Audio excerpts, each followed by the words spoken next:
Ladies and gentlemen, we're back with a less fun Borderlands video. I know I'm like, what, the 500th creator to complain about this event, but I think despite not having really anything unique to say about it, I think it's important to make the video anyway because feedback is important, and I think gaming companies need to know that they need to do better because this shit is, I don't want to say it's unacceptable because it is free, but it's so bad, I would have honestly preferred them not do anything. And that sucks. That's not a good taste to leave in your players' mouths. And that's weird to say, right? Because it is free. They could have done nothing, but instead they at least did a slight little thing. It's in theory, it's harmless, it's fun, but it sets a bad precedent. It sets a bad tone for the way that they're going to handle events in the future. Obviously, I think if we really break this down, it's probably pretty straightforward. Gearbox is still slammed trying to figure out optimization and balances and patches. We're only a month in, right? So they probably didn't have the time and energy and resources and everything to make a proper Halloween event like the Borderlands 3 with the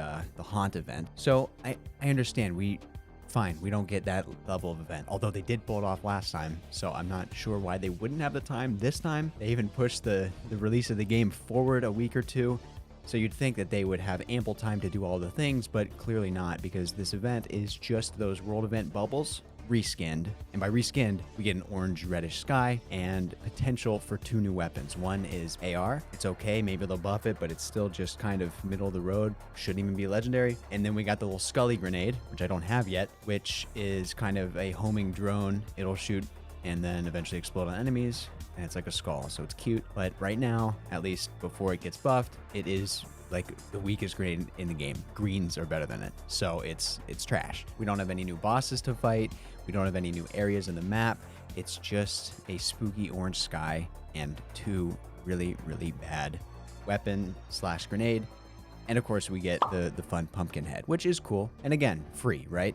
So how mad can we really be? I don't know, but it just sets a bad precedent. I think that's the main point I want to make. I'm not feeling too great about the upcoming how Rush Saved Mercenary Day bounty pack, which again is not a full DLC. It's not a full story-driven thing. That's going to be based around Ellie. That's coming in Q1 of next year in 2026. I don't know, maybe February timeframe. That's my guess. Totally just a guess, by the way. But the bounty pack is more of a headhunter, which is kind of what we wanted here. It'll be a couple missions, hopefully a new area leading up to a new boss fight. But then again, what they've showed so far with the very brief teaser of this holiday-themed one with Rush is that it's just a reskin. So, you know, like we're not getting the dedication that we want as players. These games have never been more expensive, and it seems like the post-launch content has never been weaker. We thought Wonderlands was bad with those basically headhunter packs, but at least those were full headhunter packs. It cost too much, and I think ultimately the issue was pricing, not quality, but pricing. Make them $3 or $4 a pop, you know, $15 season pass for Wonderlands, people would be happy, right? It was a cost thing. There's no bad products, there's only bad prices, right? If this is going to be a pseudo headhunter reskin, like this Halloween event, but slightly more, I don't know. It just sets a bad precedent, guys. I'm nervous.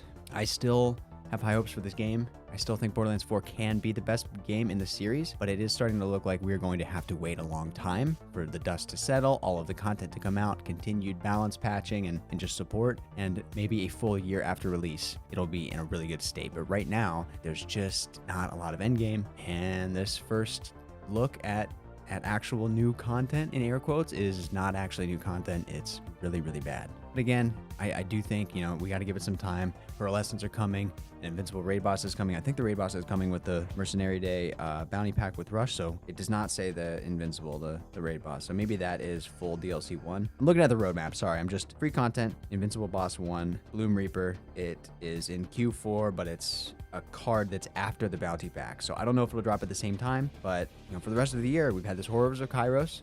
Terrible. How Rush Saved Mercenary Day bounty pack looking like it could also be terrible, and then hopefully we will also get an Invincible raid boss, and hopefully that will save some things a bit. But again, I don't know. I'm rambling. I'm sorry. Everyone's made this negative video, but I just feel like we all need to voice our opinions here because it is disappointing. I don't think there's a single creator on this planet who's looking at this stuff and feeling good about it, and that sucks. That's concerning.